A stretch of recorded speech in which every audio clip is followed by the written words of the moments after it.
All right, good morning. I don't know why it is so zoomed in on my face, and I'm not sure I need to take the time to figure that out. But this is going to be specifically for the students who were absent during sixth period yesterday when we talked about and introduced Beowulf, but also if this helps anyone. I'm going to start off just going through the presentation that I went through with yesterday's class, and then I'm actually going to end with reading the first chapters of Beowulf. Hopefully that will help any who are struggling and just be a support. So let me share my screen.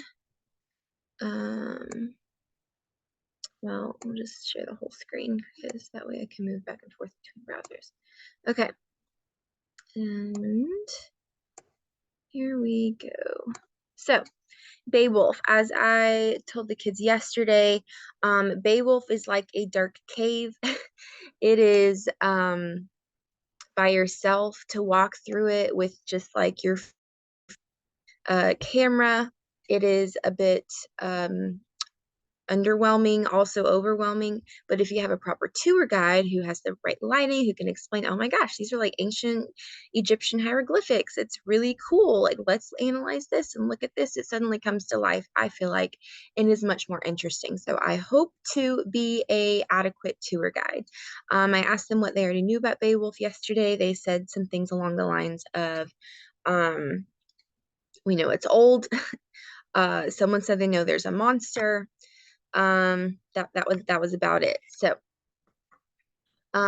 Beowulf, first of all, it is actually the first written word in all of the English language. Let me move this. Let's see if I can get it. It says Beowulf. Why read it? Well, it is literally the first written down work, and it happens to be just a really cool story that is ever written in the English language.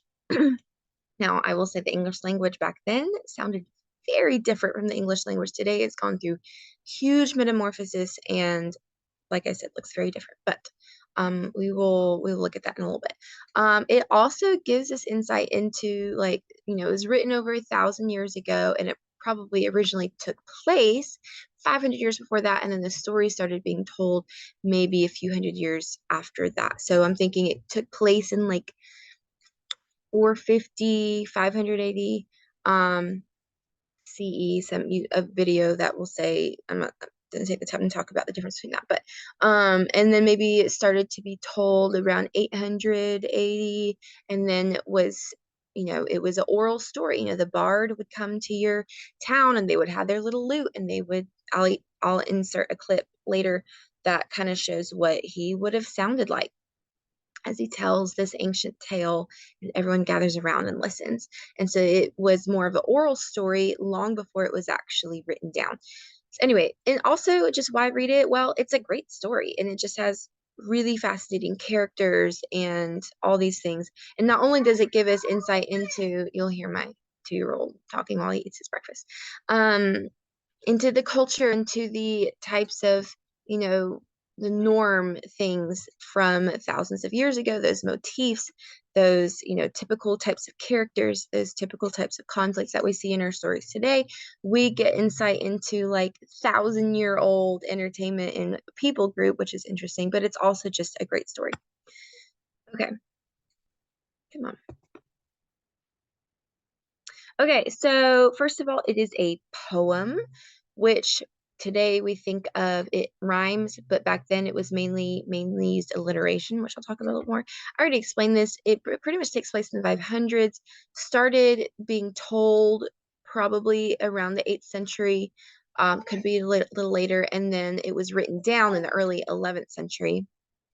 Our only written copy, rather, is from then. It could have started being written down earlier.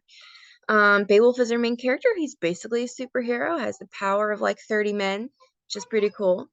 Although it is, are you all done? Okay. Although it is technically a fantasy in that regards, there are lots of people and characters and events that are like side stories in Beowulf that actually we can look at through other manuscripts that are historical. Okay, baby. That actually did happen and that they were actually real. Like Hrothgar was probably a real guy, and his mead hall that we'll learn about was real. Okay, that's fine. He's really intent on telling me that he's all done. There's no official title. We just call it Beowulf because that's the main character, and we don't know who the author was. I already talked about how it is very likely passed down orally long before it was written. Um, it's written in Old English, which is very different from our current English, which we'll talk about later.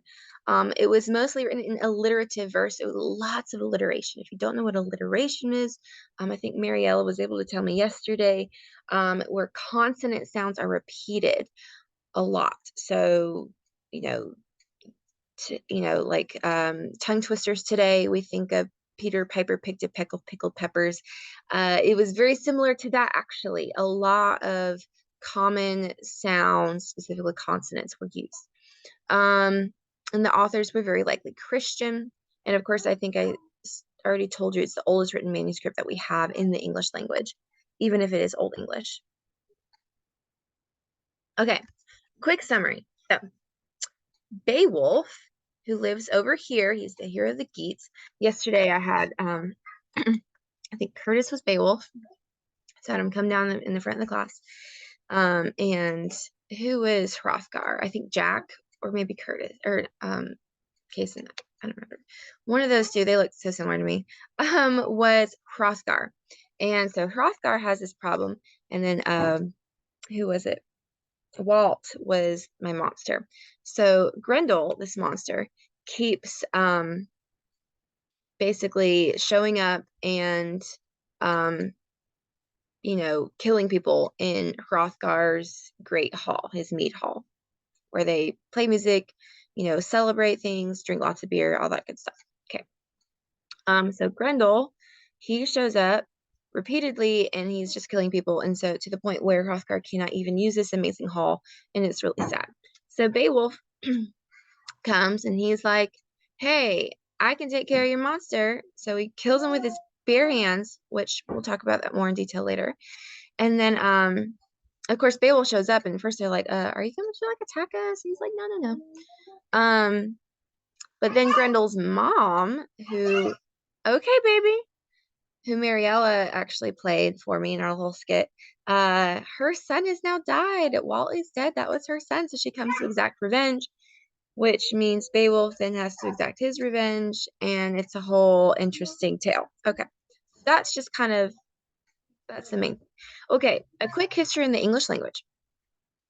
Back in like 450 AD, the Anglo-Saxons invaded England. And so they came from over here and they kind of invaded southern England. Here's another map. All right, and they brought all parts of their language and it kind of intermingled a little bit with the Celts who were already there. And so all that created this language called Old English, but it was predominantly from the Anglo-Saxon people who came that invaded that kind of created this thing called Old English. They didn't call it that at the time, but and so most of the words we're like, as we read Old English and Beowulf, I'll show you a little example. It doesn't make a whole lot of sense because it's Old English, but a lot of those words actually did last and we see them today. Here's a few examples. So Bhutan, about, Blake, black, Broctor, I don't even know how to pronounce that, brother, fear, fire, and so we see all these words after. My son is licking the camera. That's a little gross. Okay. Queen, sun, cold, all these words, we can see their roots in, these Anglo-Saxon words.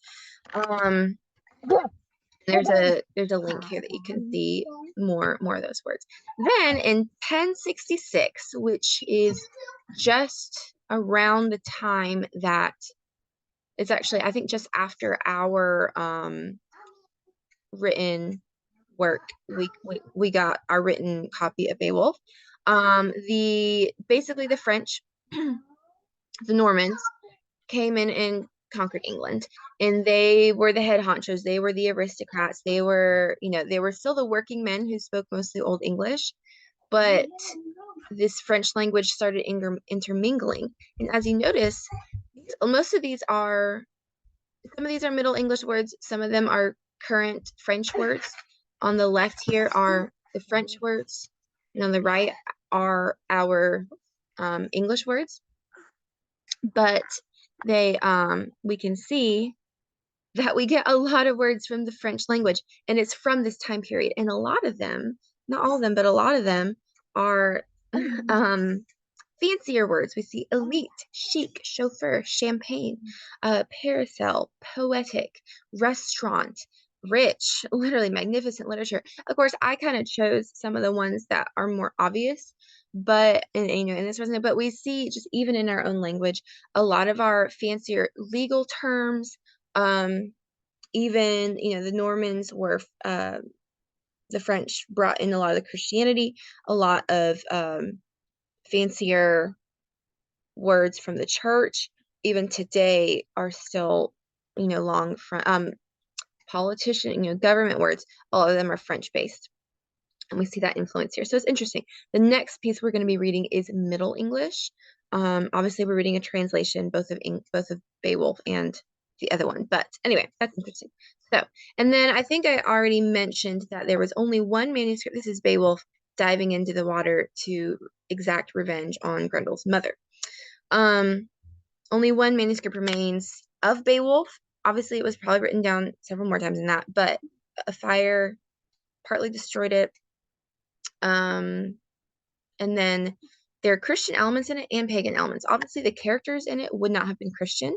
So either from the storytelling, or maybe the author added in the Christian elements, or maybe the Christian elements had been added a long time ago and he was just writing those down, but maybe he went back and added the pagan elements to make it more realistic. Who knows? It's just a little bit interesting. Okay. And then these videos. Let's see. I want to exit out of this. Do I still have those videos up? I sure hope so. I should have made sure before now. There's the opening lines, which I will be showing you.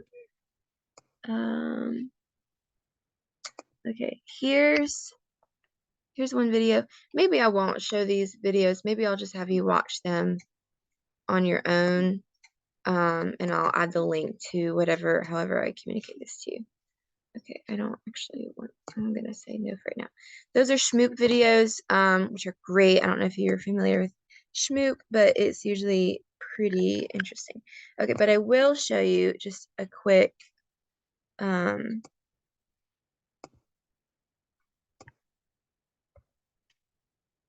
reading of Beowulf. And if you actually look in your book in the introduction, I think page 15 or 19, 17, somewhere around there.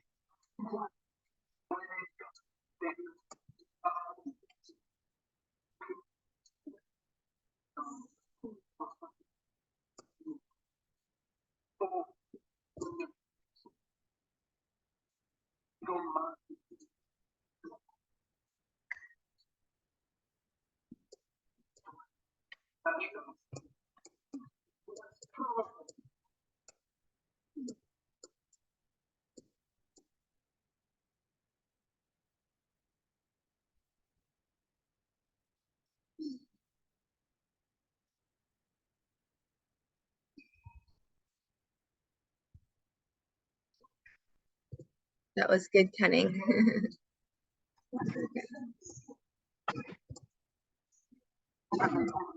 Okay. So sorry, I was trying to have it match up with, I realized it's what, page 16. I was trying to have it match up so you could read along with it, but I kind of failed.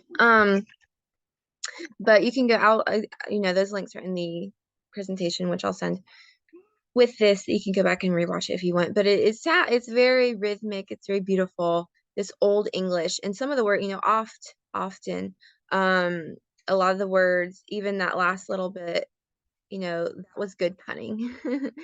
What is basically what that will mean. And so, or that was a good king, I'm sorry, that was a good king, and it sounded like that, right?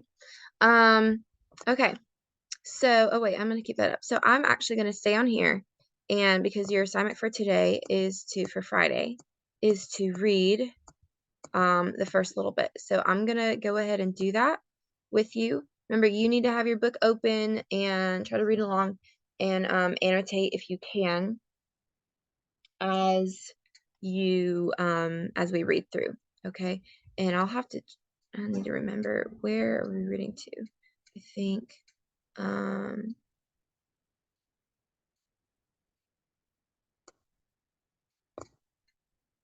my gosh, everything's slower when I'm on Zoom, which I guess makes sense.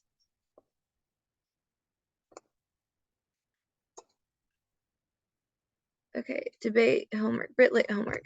Read Beowulf, Friday, pages 19 through 27, Monday 27 through 35. Okay, so I'll probably go through 27 through 70. Oh, these pages are different. Ha, that's great. All right, well, I can look back at the lines. So it starts off with, right. We have heard how in days past the Speardanes, princes of the people, won glory, did deeds of courage.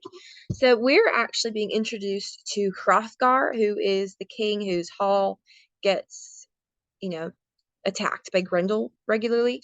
And we're basically, the author is going to show us here, it's almost like a genealogy. In the beginning of the New Testament, we have a genealogy of Jesus to show, look, he's a descendant of David. He goes all the way up, to Adam. Obviously, we all do, but he's a descendant of David. He has all these great kings in his line, to kind of show, look how amazing this guy is. This is very similar. We're not introduced just to Hrothgar. We're introduced to his, his upline.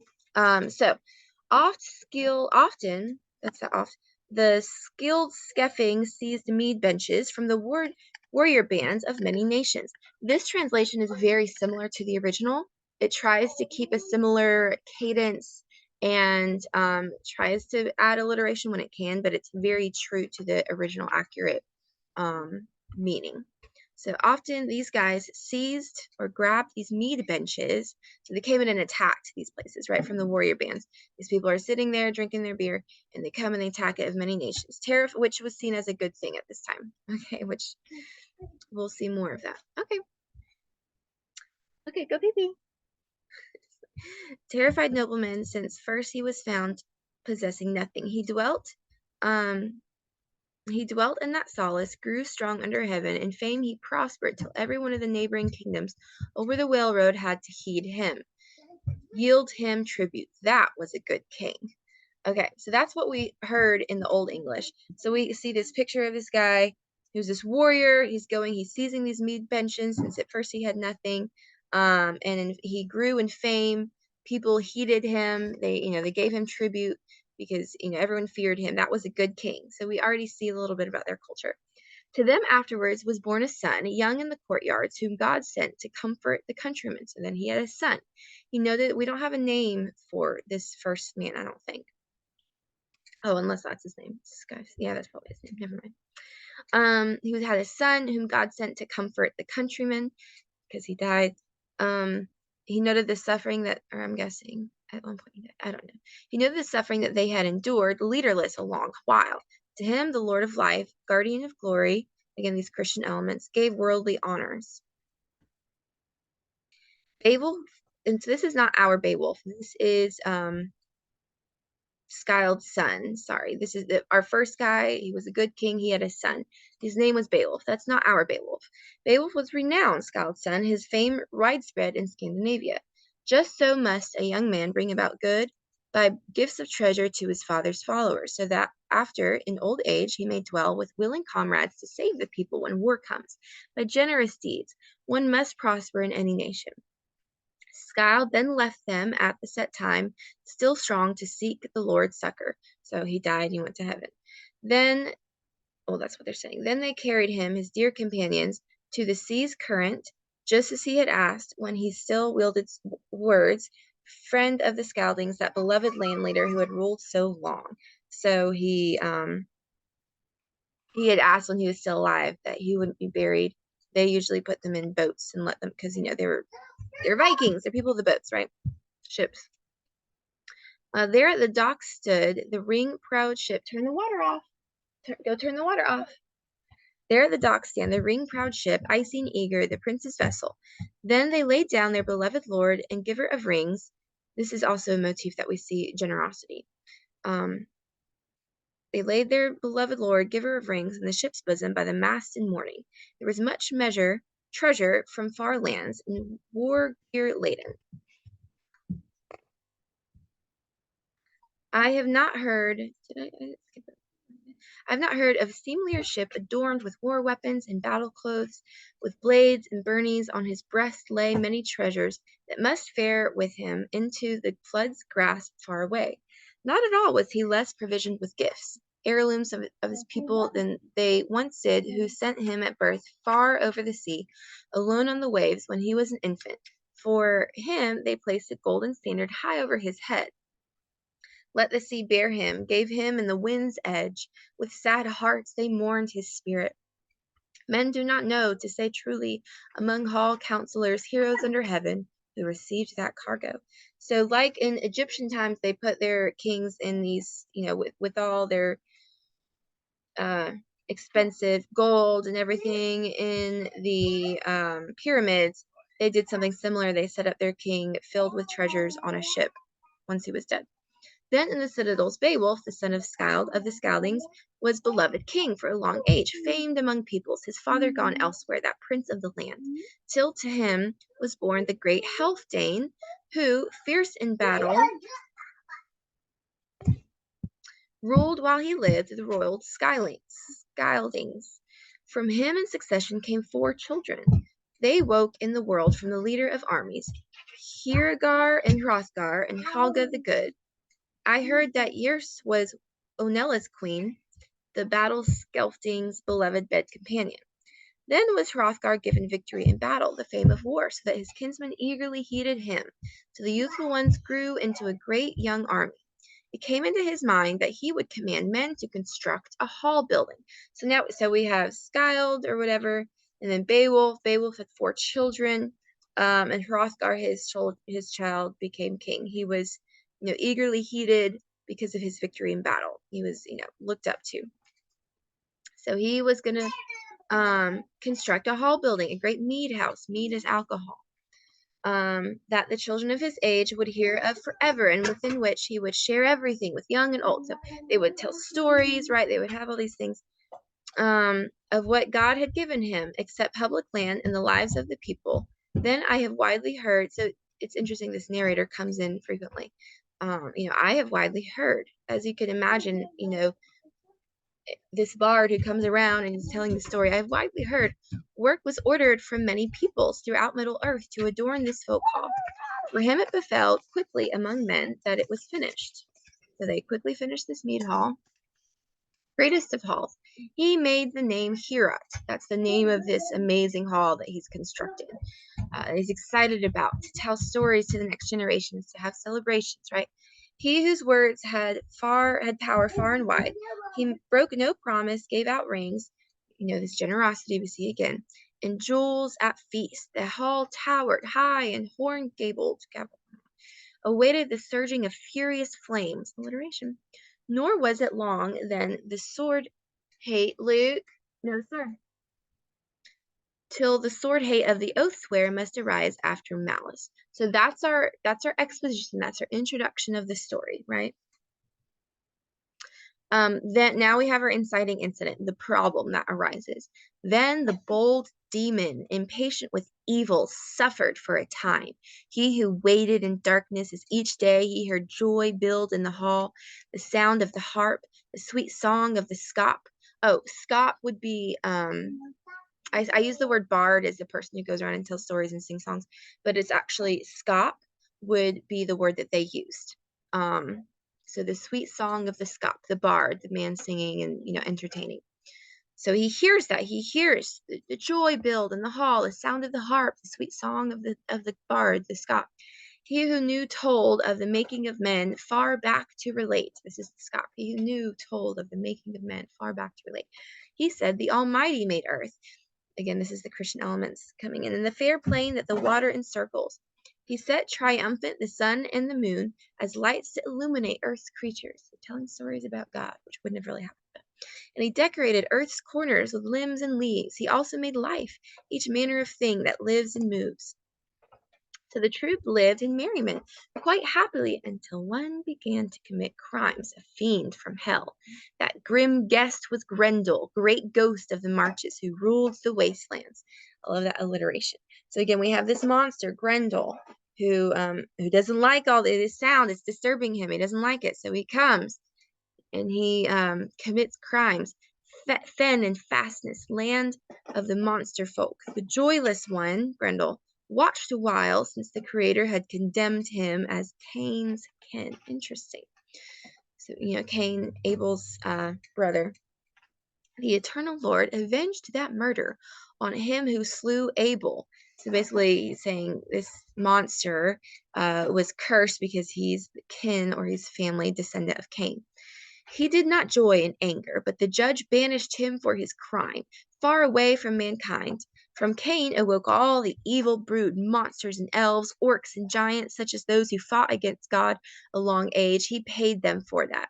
So here we see elves, orcs, giants, things that we see in other forms of fantasy later on. Very interesting.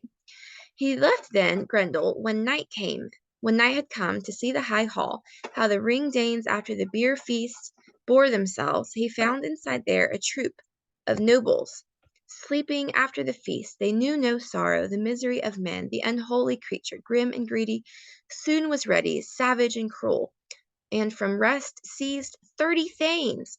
That's right. So Grendel comes and he seizes 30 men. Then he left, rejoicing in plunder, to return home, seek his lair with the slain. So he did kill them. Then, with first light at daybreak, Grendel's war skill was uncovered to men. So at daybreak, Grendel's war skill was shown to them. So after that feast, the sound of weeping arose, a great mourning cry. The famous lord, that excellent prince, sat sorrowful, suffered gravely, grieved for his thanes after they examined the enemy's track, that of the accursed spirit, that was trouble too great, loathsome and long, nor was it longer than after one night he again committed great murder and did not mourn for it. From hatred and wickedness he was too fixed in such deeds. Then it was easy to find him who elsewhere farther away sought his resting place, a bed in the antechambers, when to him it was shown and clearly told, a manifest token of the hall warriors' hate. Each kept himself afterwards further and safe, he who escaped the fiend. So Grendel ruled and fought against right, one against all, until the best of hall stood empty. It was a great while, a time of 12 winters, 12 years.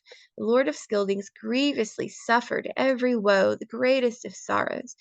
And so it was said among the sons of men, not dimly known in sad songs, that Grendel fought long against Hrothgar, showed fierce hatred in strife and feud of many seasons, continual struggle.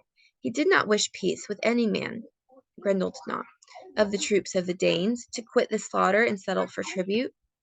Nor did any of the counselors need to expect bright payment from the slayer's hands. But the monster was pursuing, dark death's shadow, veterans and youth. He hovered and lurked. Sorry about my kid. He hovered and lurked till perpetual night ruled the misty moors. Men did not know where he wandered. He who knew hell's secrets. Thus many evils the enemy of mankind, monstrous lone stalker, often committed. Who worst humiliations. But here he dwelt, the hall that he, would come and invade.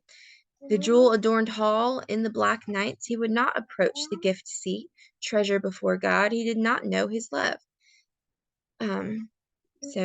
Anyway, that was great misery to the Lord of the Scyldings, a grief of the spirit. Many often sat nobles at council, considered advice, what were best for the brave ones to do against the sudden horror. Sometimes they sacrificed at the temple of idols, doing them honor, prayed in words that the soul slayer send help. So they're praying, please send help against that nation's scourge, against Grendel. Such was their practice, custom of heathens. Now, even though it just says that they prayed, well, no, I guess it says that they sacrificed. The narrator comes in And he says, look, like, they're heathens, they're pagans, they don't know God, even though, like, God has been. So that's where what's interesting is the conflict of, like, Christian ideas and pagan ones. So he's saying they don't know any better. They remembered hell in their heart thoughts. They did not know the measure. They did not know God. They, measure, judge of deeds, nor the Lord God, nor know how to praise the protector of heavens, ruler of the world. Woe be to those who through dire ill thrust the soul into the fire's embrace, expect no comfort by any means change. Well is it for those who after their death day seek out the Lord and ask peace in the Father's embrace. So on that sorrow of the time, the son of Healfdene, Hrothgar, continually brooded, nor could the wise warrior turn aside his woes. That sadness was too strong, loathsome and long, which had come on the people, grim violence, worst of night terrors. So now we have a change. Thus, from home, heard High Gaelic Thane, good man of the Geats. This is where we're introduced to Beowulf. Beowulf is a man of the Geats.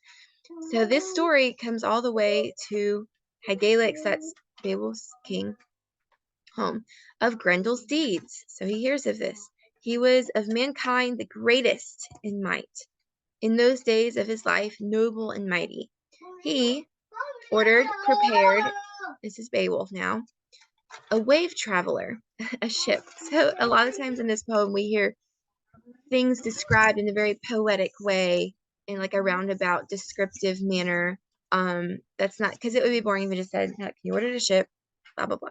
They oftentimes use these kind of hyphenated words, which we'll talk about more of that terminology and how it affects the story later. But he ordered prepared a wave traveler. He said he would seek over the swan road the warrior king, the great lord who needed men. With that adventure, wise men found little fault, though he was dear to them. They urged on the valiant one, examined the omens. From the people of Geats, the good man chose champions, the best of those he could find. They were 15 in all, and sought the seawood. The warrior led them, the sea-skilled man, to the land boundary. A time passed, a floater was on the waves, a craft under the cliffs. Ready warriors climbed into the prow, currents eddied, swimming along the shore. So they've landed at the Danes. The soldiers carried into the bosom of the ship bright weapons and noble, or maybe they're leaving still. Sorry, maybe I misunderstood that. Yeah, no, they're leaving. Okay, so they swim along and they're jumping in. Carried into the bosom of the ship bright weapons and noble battle armor. They've been shoved off on a longed-for adventure. People love adventure. They love a good fight. In the well-braced ship. Embarked over the wave-way, urged by the wind, the foaming-necked floater most like a bird, till after, that's simile right there, till after a due time the next day the curved proud ship had advanced, so that the seafarers saw land. The sea cliffs gleam, the steep shores, the wide sea headlands. Then was ocean traversed, the voyage at an end. Then up quickly the people of the weather ascended the plain. Tied up their ship. The mail skirts clanked garments of war. They thanked God that the sea trek had gone smoothly for them. Then from the wall, the Scyldings' watchman, he who must guard the sea cliffs, saw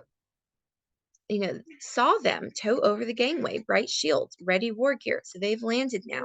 And the watchman of Hrothgar, the Scyldings, sees him, and curiosity pressed him in his heart thoughts who the men were. He went then to the shore, Hrothgar's Thane, rode his horse, nobly brandished the mighty spear in his hands, and in formal speech asked, "What are you, armored ones, protected with byrnies, who thus in a tall ship over the water road have come on a journey over the sea? I for a time have been a coast guard, have held sea watch, so that in the land of the Danes no enemies by ship force could harm us. Not more openly have shield bearers undertaken to come, nor were you certain you would have formal leave of our warriors, the consent of kinsmen. Never have I seen greater man among the nobles of earth than is one of you, a warrior in," so he's talking to Beowulf, "a warrior in armor, nor is that a hall warrior, honored by weapons. Never may appearance belie him, his matchless demeanor.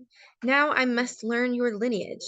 And we know the importance of lineage. And who are you, basically? Where do you come from? Who, like, what's going on? Lest you go hence as deceiving spies, fare farther into the lands of Danes. Now, you fair dwellers, seafarers, hear my plain thought. Quickest is best to make known whence you are come. So basically, like, look, I'm here, I'm the guardian of my people. I need to make sure I know who you are, where you come from, who's your daddy, who's your king, and like why are you here? Okay, what are you doing?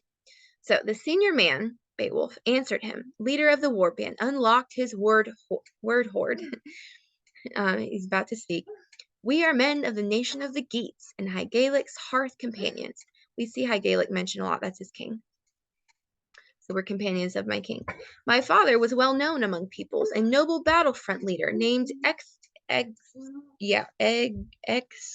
don't know. Eggfowl, that's what I'll say. He lived a great many winters before he passed away. Old in the courtyards, every wise man widely throughout the earth certainly remembers him. With friendly heart we have come to seek your lord, the son of Healfdene, protector of the people. Be of good counsel to us. We have a great mission to the famous one, Lord of the Danes, nor must anything be secret, I think. You know, if it is truly as we have heard said, that among the Scyldings an enemy, I don't know what, a mysterious persecutor in the dark nights, manifests through terror and unknown hatred, humiliation, and slaughter. I can teach Hrothgar with open-mindedness, a plain in this matter, how he, wise and good, can overcome the fiend, if for him a change may ever come. Excuse me, a remedy in turn so that the affliction of grief, the surging of sorrows become cooler. So to end their grief. Else ever after he endures great hardship, an age of distress, while there remains in its high place the best of halls. The watchman spoke. He sat there on the horse, fearless officer. Each must a keen shield warrior determined to know. Words and deeds, he who thinks well. I find that this is a troop true to the lord of the Scaldings. Go forth and bear weapons and gear. I will lead you. And I will command my young retainers against any enemies to guard with honor your craft, newly tarred, ship on the sand, until again it bears friendly men over the sea currents. The curved-necked wood to the weather's shore with the ones who act bravely, and if it be given that he survive whole the onrush of battle, then they turn to go. So he's finished his speech. The ship remained still, the broad-breasted craft rode on hawsers, fast at anchor. So it's not going off, it's anchored.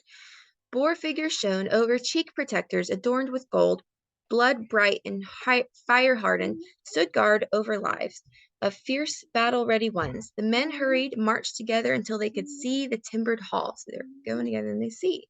Here, I think is the hall. Noble and gold bright, which was foremost among earth folk of buildings under the skies in which the king lived.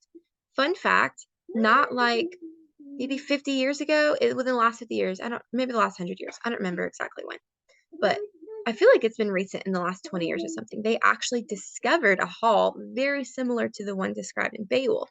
Up until then, they thought it was just this mystical hall, but in the past, I don't know how many decades it's been, but they actually discovered Heorot, or what they think might be it, and it's really interesting that, historians and archaeologists discovered that. Anyway, so they see this hall in which the king lived, that light shone over many lands. To them, the battle bold one, the bright house of the brave, alliteration, ones pointed out so that they could go directly to it. A certain one of the warriors turned his horse and then spoke a word. It is time for me to go. The Father all-powerful guard you with kindness, safe in ventures. I will go to the sea to keep watch against enemy troops. So he's like, all right, I'm going back to my watch. The street was stone-paved, the way determined for the men together. War mail shone, hard, hand-linked, bright iron rings sung in the armor. When they had just come to the hall in their grim armor, the sea-weary ones set wide shields, magically hard bosses against the wall of the hall, and sat down then on benches. Mail shirts rung, battle armor of men. Spears stood, gear of seamen together also, an ash holt with grey tops. The ironclad troop was honored in weapons. There a proud hero nobly asked the sword-wielders, whence do you travel, you of the gold-plated shields, grey mail shirts, and grim helmets, a company of battle spears? I am Hrothgar's herald and officer. I have not seen among foreigners this many men of bolder heart.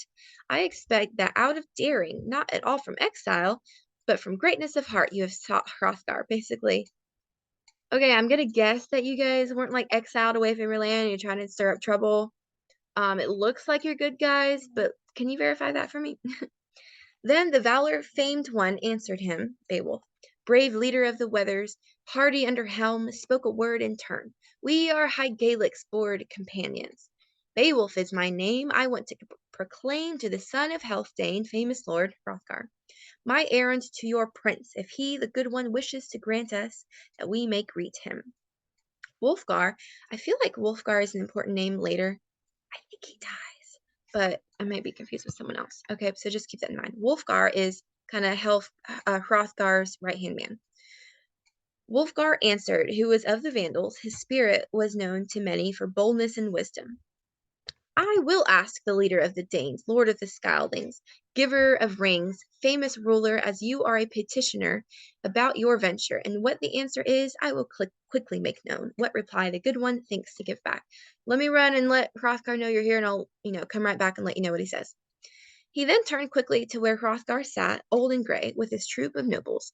The famed one went, so he stood shoulder to shoulder with the lord of the Danes. Phew. Okay, just anyway.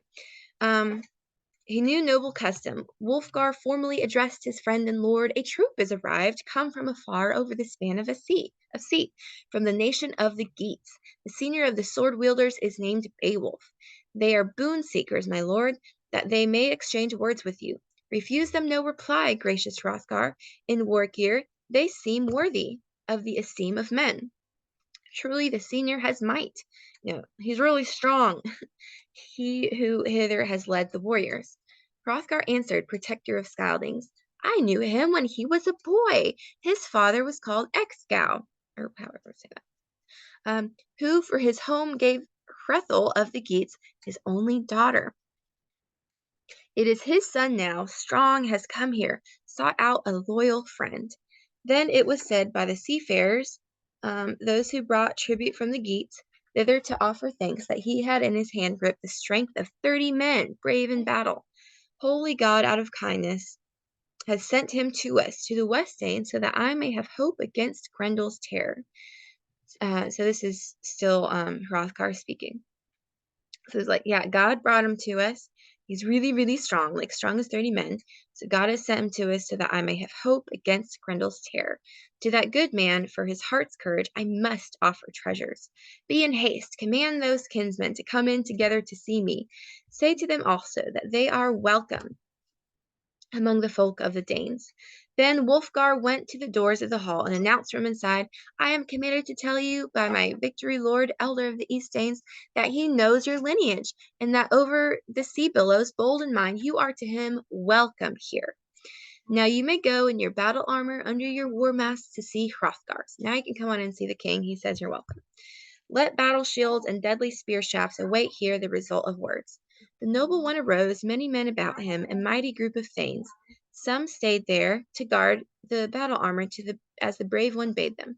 Okay, let me see here how far we're supposed to go for today again, because I don't remember.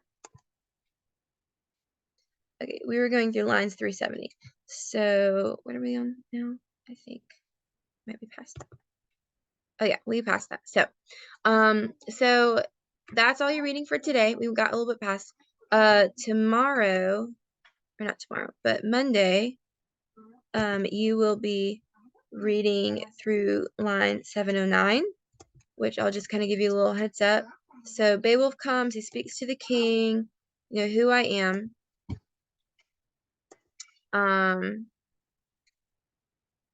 They have a nice conversation. Look, you're welcome here. Thank you for coming. But then he's introduced to everybody else. And Hunferth, okay, Hunferth will speak. Hunferth is like, he's a little intimidated by Beowulf, okay, let's be honest. And we see that because he's like, aren't you that Beowulf who had that swim match against Brecca, who's like a sea monster, and basically she beat you? And it was like a dumb little contest, and you risked your lives for it. No one could dissuade you against it, and like you swam for 7 whole nights, and he beat you. blah blah blah blah blah, and you were all, and Beowulf comes back at, okay, all right, let's talk about this now. First of all, this would be a great one to actually read in the other version because it's a little bit more clear about what's going on. So Beowulf comes at him and he's like, the truth I tell is that I had greater sea strength. So I think like a whole bunch of monsters wound up getting to him, and they had swords and then he didn't, and basically he beat them all off and it was like amazing. So he's like, look, if you're gonna come at me, know the facts because you're missing some things. I was able to like slay all these monsters, and yes, Brecca might have beat me, but like I was set up.